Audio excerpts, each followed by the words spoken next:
Javaның зертханалық жұмыстарына қош келіпсіңдер. Бүгінгі өтетініміз зертханалық жұмыс нөмір 5. Жұмыстың тақырыбы Java тіліндегі басқарушы операторлар. Жұмыстың мақсаты if шартты операторының ерекшеліктерін игеру. Тапсырмасы: тең бүйірлі үшбұрыштың элементтері келесі түрде нөмірленген. Бірінші бүйірі, екінші ішінде сызылған шеңбердің радиусы, үшінші сыртында сызылған шеңбердің радиусы және төртінші ауданы. Элементтердің біреуінің нөмірі мен оның мәні берілген. Үшбұрыштың қалған элементтерінің мәндерін шығару қажет. Бесінші зертханалық жұмыстың тапсырмасын орындауға кірісейік. Уақытты үнемдеу үшін мен алдын ала бағдарламаның басын жасап қойдым. Мен не жасадым? Мен біріншіден Java Util сканерді қостым, себебі біз пернет тақтадан сәйкесінше мәліметтерді енгіземіз. Бірнеше айнымалыларды белгілеп қойдым. Дабл типті үшбұрыштың бүйірін, ішінде сызылған, сыртында сызылған шеңбердің радиусын және ауданын белгілейтін айнымалыларды белгіледім. Және де integer типті, яғни бүтін типті n, ол бізде үшбұрыштың элементтің нөмірін белгілейді. Және де бағдарлама барынша түсінікті болу үшін алдын ала бағдарламаның шартын жазып қойдым. Тең бүйірлі үшбұрыштың келесі түрде нөмірленген және тағысын сол сияқты. Төменде мен тағы да қосымша элементтің нөмірін енгізіңіз деп жазып қойдым да n integer типті айнымалыға мәліметті пернет тақтадан енгіземін. Енгізілген мәнді if шартты операторы арқылы тексеремін. Ол үшін біз if жақшаның ішінде тексерілетін мәнді, яғни n егер тең болса 1-ге, онда осы фигуралық жақшаның ішінде келесі операцияларды орындайды. Егер бізде 1-ге тең болса n, яғни бізге бүйірі белгілі болады. Ол бүйірінің мәнін бізге тағы да қабылдауымыз қажет. Ол үшін мен system out print бер жақта үшбұрыштың бүйірін енгізіңіз деп жазып қоямын. Кешіріңіз. Енгізіңіз деп қоямын.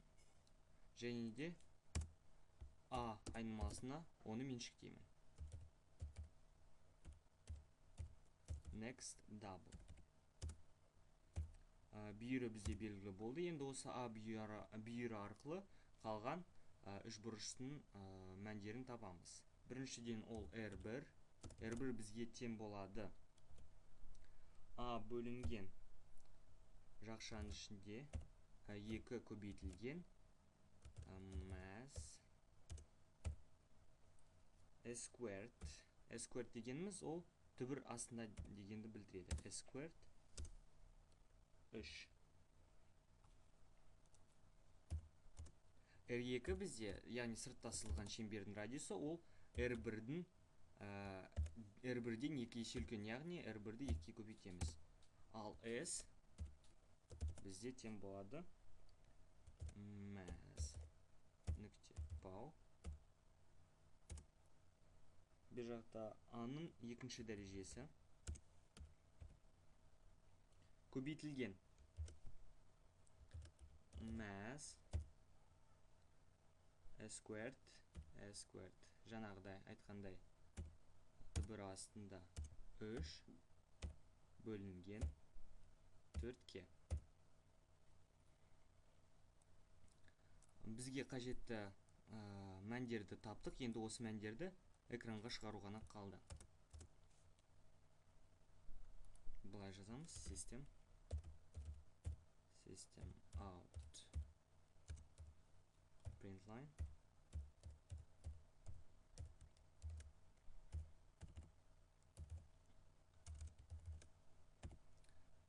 A тең болады қосылған A-ға.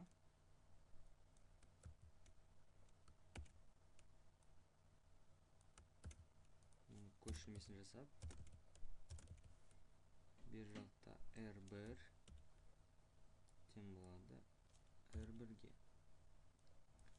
R2 тең болады R2-ге. Және де S тең болады S-ге. Мәліметтер шықты. Және де бер жақта қосымша ретінде нәтижесі деп жазып қояйық.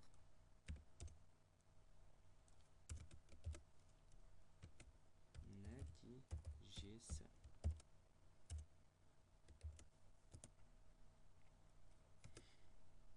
Біз тек қана бір шартқа ғана кодты жаздық.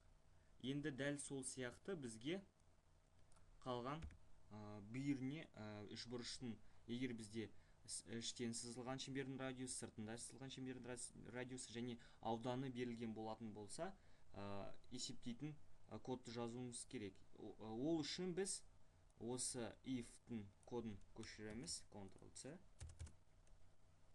Және де оны бір-бірінен ажырату үшін бұлай бөліп қояйық, шатаспас үшін Ctrl-V.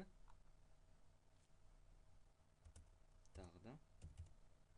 Себебі біз бірнеше рет қолданамыз. Тағы да Ctrl-V. Және де үш рет көшірмесін жасадым. Екіншісінде мен, егер бізде екіншісі, яғни үшбұрыштың ішінде сызылған шеңбердің радиусы берілген болса, мәнін есептеймін. Үшбұрыштың ішінде сызылған шеңбердің радиусын енгізіңіз деп қояйын. Радиусын енгізіңіз. Бер жақта мен R1 деп қоям.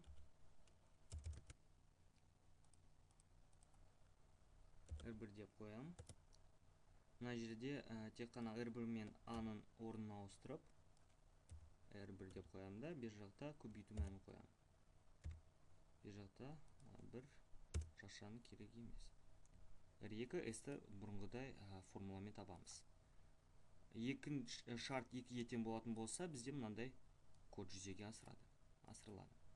Енді 3-ке тең болатын болса, бізде үшбұрыштың сыртында сызылған шеңбердің радиусы белгілі болады. Яғни, мынаны біз көшіреміз.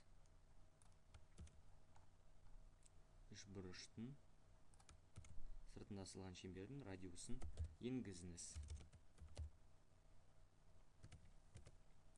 Бер жақта біз R2 деп жазамыз, және де R2-де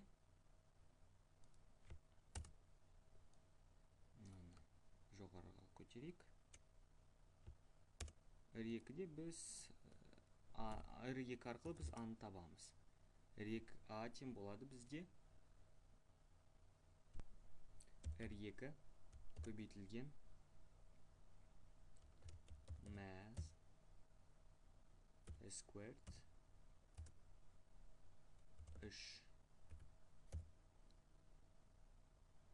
Ал R1 бізде тең болады R2 бөлінген 2-ге.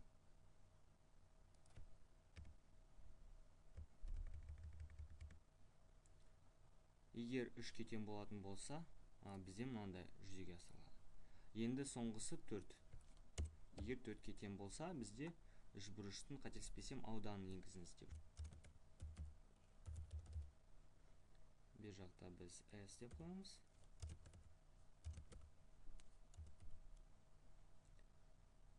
S арқылы A-ны табуымыз қажет. Жоғарыға көтеріп, бер жақта A деп қоямда. 4 көбейтілген S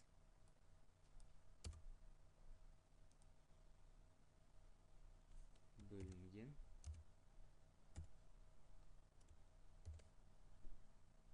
mass, бұлай жазып қояйық. Мынаны алып тастаймын.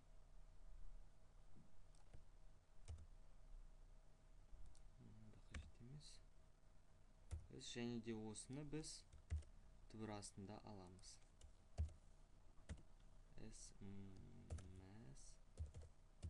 mass squared.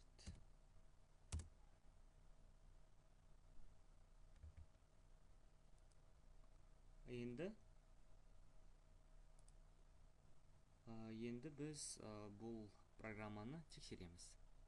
F6-ға басамыз. тең берілу үшбұрыштың элемент келесі түрде нөмірленген дейді. Үшбұрыштың қалған элемент мәндерін шығарыңдар. Элементтің нөмірін енгізіңіз дейді. Мысалға бізде 2 деп жазайық, яғни бізде үшбұрыштың ішіне сызылған шеңбердің радиусын енгізу қажет. 3-ке тең болады дейік.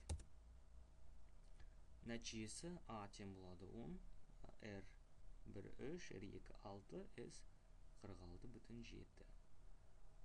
Жұмыстың мақсатына жеттік. Назар қойып тыңдағаныңыз үшін рахмет.